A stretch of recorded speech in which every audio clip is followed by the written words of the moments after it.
Hello everybody and welcome to another video on this channel. Now in today's video I actually forgot to make an intro, so I'm just going to do one quickly. So in this video I'm going to show you guys me climbing up the mountain Ghar-E-Hira, and I'm going to also tell you about some information about that, why it is a historic attraction and Islamic attraction and all of this stuff. So without further ado, let's get into the video.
Okay, so I'm near Ghar-E-Hira, so we're walking right at the entrance, but as you can see, I have sandals on, so I have to wear another pair of shoes, some Condi shoes or something that can help me so my feet doesn't slide or anything.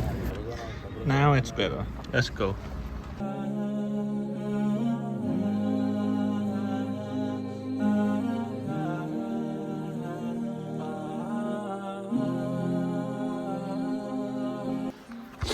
Okay, so I'll just pause the video quickly, and that is because I have something to say. So what I have to say is that after I posted all of the videos that I made in Saudi Arabia, I'm going to make a video where I'm going to answer all of your questions. So if you have any questions about me, about the Saudi Arabia trip, about the Umrah, or just about my channel, leave them in the comment section below and I'll try to answer it in that video. Now let's get back into the video. Okay, what I would say is that it is a good thing that they have made a road here or some kind of path here that you can walk on, because if or when I'm going to Reda forward, there isn't any path, so you will just like step on rock, solid rock, and basically climb up the mountain, where here we are just walking up. And yeah, as you can see, it is quite a while that we have to walk, but the main reason for the whole thing is the cave on top, and I'll tell you the information while I walk.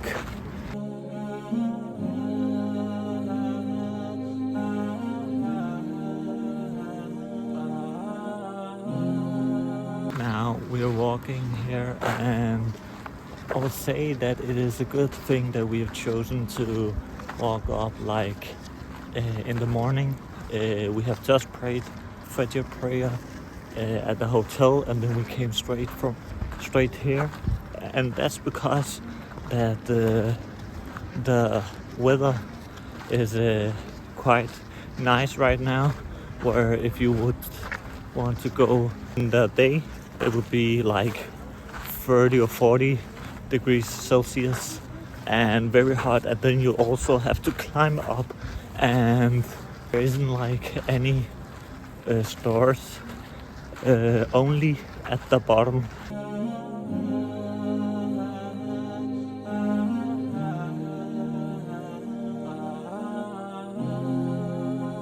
So you can also see that there are stairs here for the people, and there is a road here, but I believe when they have finished this, like made this more of a road, they will open it, or I believe they have opened it sometimes, but I don't think that cars actually come up here, and it's only for wheelchairs or something like that.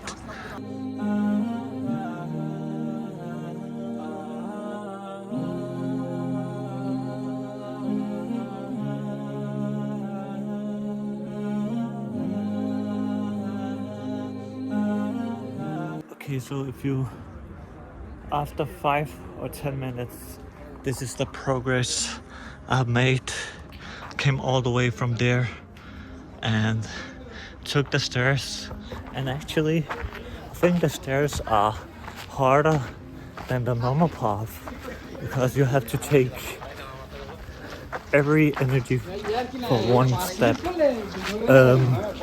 But if you use your energy slow and steady, that is the tactic to come up there. And yeah, but if you also look on the bright side, you can actually come way faster down than you will come up. So people saying, or I've heard and seen on YouTube, that normally it would take a little over an hour to come up here, and that's why you have to take slow and steady. Yeah, so let me get up some more.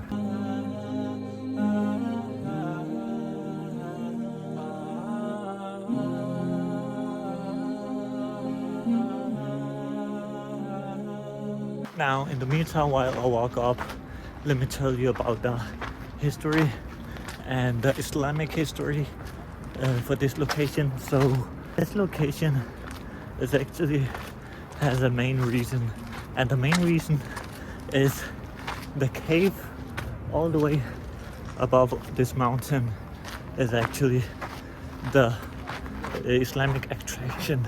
So what happened is, like, every once in a while, the Prophet Muhammad sallallahu alaihi wasallam used to go up there just to chill, have some alone time to think about himself, just have some peace up there. And so that was his place up there. But the main reason is actually that once where the Prophet Muhammad was up there, he met an angel. The angel's name was Jibril, and the angel came from God. So Jibril came with some paper or something that is something wrote on, and said to the Prophet Muhammad that he should read it. Prophet Muhammad said, "I can't read." He said it multiple times, "I can't read." But every time Jibreel said, "Read, read Muhammad, read." The Prophet Muhammad suddenly started to reading this, and the thing that he was reading was actually the first Quranic Revelation. So this is where the first piece of Quran was actually revealed for Muhammad, the Prophet. So now you know the history, and let me go up some more and share you some more details.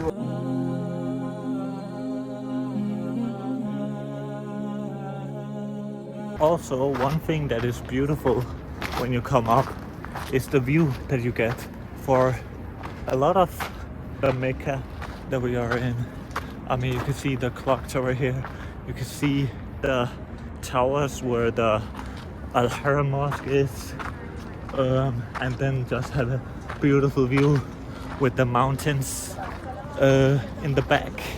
So as I said earlier, when you walk up, it will maybe take an hour or more, but if you are have some experience or have walked up this a couple of times, you could probably make it for 30 minutes or 45 minutes. So yeah, I've been walking like 20 minutes and I'm about 25%. That's my progress. So I walked all of this and now I'm gonna have to walk up all the way up there, and that's where the cave is. Now let's just take a little 5-minute break and look at this view. As I said, you can see a lot of hills and mountains, some part of Mecca, and then if you go on the other side, this is where you can see a lot more. So you have the clock tower right there, and you can actually see, if I zoom in, right there is the towers for Al-Haram, and then this whole section of Mecca. You'll have pretty good view and the mountains in the back, and yeah, it's just a very beautiful view, and I can't imagine what the view is all the way on top. So yeah, my 5 minutes break is over, so let's get up. Now when you walk up, you have to have some good balance, and you have to see where you're going, because there are some places where there isn't some protection or anything to hold you back. If you step out, you will probably hurt yourself or have some really bad injuries if you fall down or anything. So just focus on the path, and then afterwards, when you get on top, that's where the best view is, and I'll show you later when I, of course, are on the top. So what you will also see is that if you would take the faster route, you would have to take some big steps, and if not, then you have to go like around, and that's where the small steps are. So there are some faster way, but you will also use more energy on the faster way. And as you can see, I'm sweating. I've a couple times took the faster way, and I'll say this: take it slow and steady, because it's not worth it. I can now feel it in my legs, and it is not something that you would like. Also, my progress status is, I stood there when I said I was about 25%. I think that I've made some progress, and I think that that's the end goal. So I'm about 75%, and yeah, I have taken 2 breaks, and look at this. They've even put a rock here, so if you have to pray, you could pray, and it's that way. So if you came here and there is prayer time, you can pray there and gain some energy before going up more. Okay, so I made it on top, and there is a very beautiful view. I'll show you to you right here. Look at this view over the whole, nearly the whole city. I mean, you could probably see way further in real life than on the camera. One thing I would say is that since this is very hard and all of that, I think that you should try to go up here before you go up Ghar-E-Hira, and that is because that this is way easier than the other one. I think the other one is also taller, and there are no steps, no stairs, no path. So if you have to see the cave, you have to actually go down a little bit when you come up. And actually this is the cave where people are just crowded there.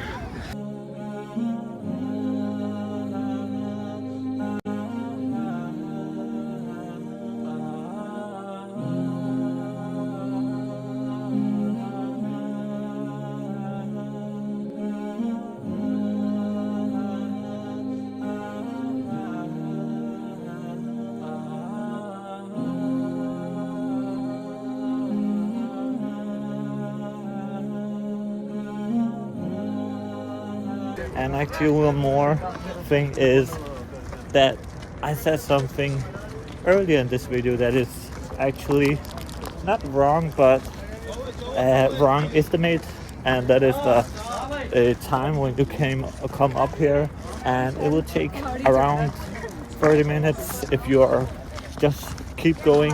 If you take breaks, of course it will take longer time.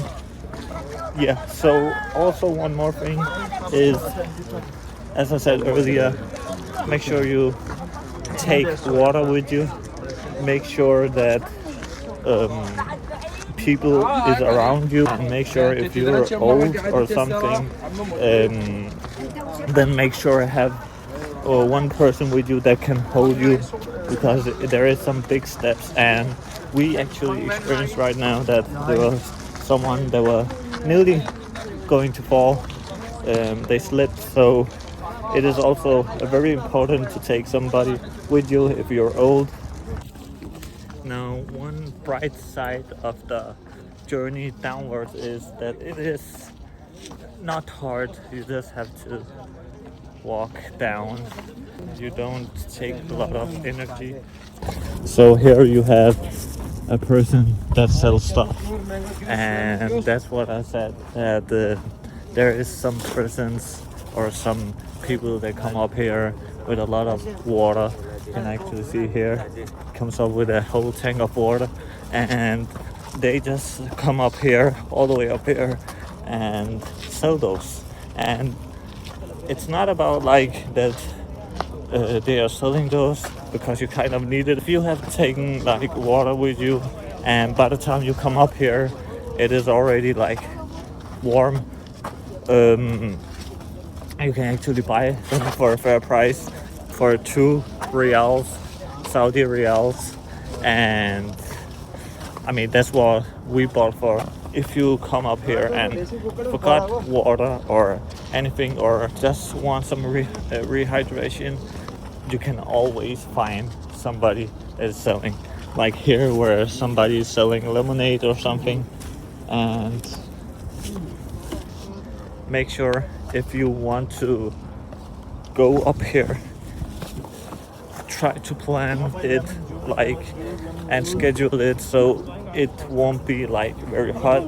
We went after the Fajr prayer, and yeah, it wasn't that bad of a heat. Right now you can kind of feel it, and if you walk, let's say that you walk like 1 p.m, you will probably experience like the 38 degrees Celsius heat, and on top of that you have to walk up here. Alright, so I just got some lemonade, and yeah, very refreshing. This is probably going to be the ending of the video. Yeah, so if you have enjoyed this video, please like this video and subscribe to my channel. If you want to see some different content or this type of content, like where I review famous places and all of that, or if you have any recommendation, you can leave them down in the comment down below. And if you want to follow my socials such as Twitter, Instagram, Facebook, all of the links are going to be in the description. And yeah, I'll see you in the next video.